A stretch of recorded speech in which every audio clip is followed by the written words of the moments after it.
I'm going to give you a little breakdown of a very common issue that happens with QT50s.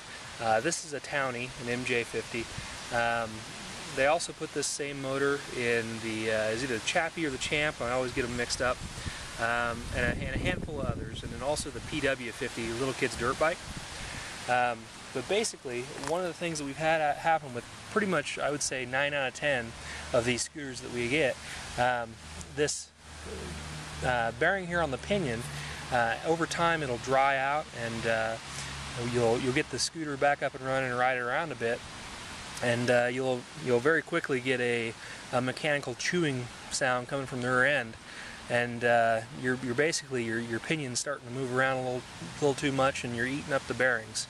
All the little balls are falling out and getting chewed up by the ring and the pinion. And so basically, it's a pretty simple fix. You can fix it. You just need to replace those two bearings that are in there.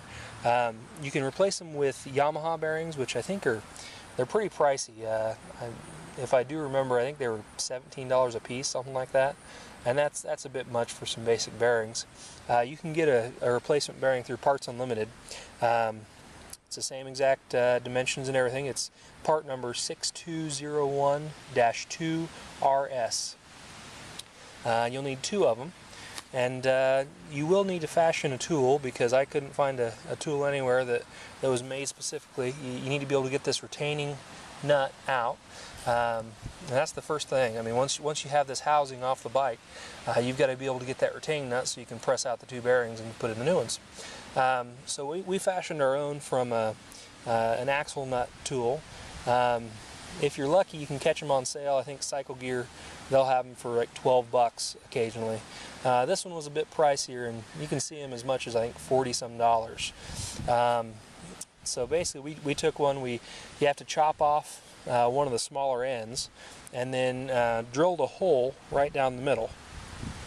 Now you need that hole because the pinion has a nub that engages the drive shaft, and you need to be able to get over that nub so that you can contact the retaining nut that holds in all the bearings and the spacers.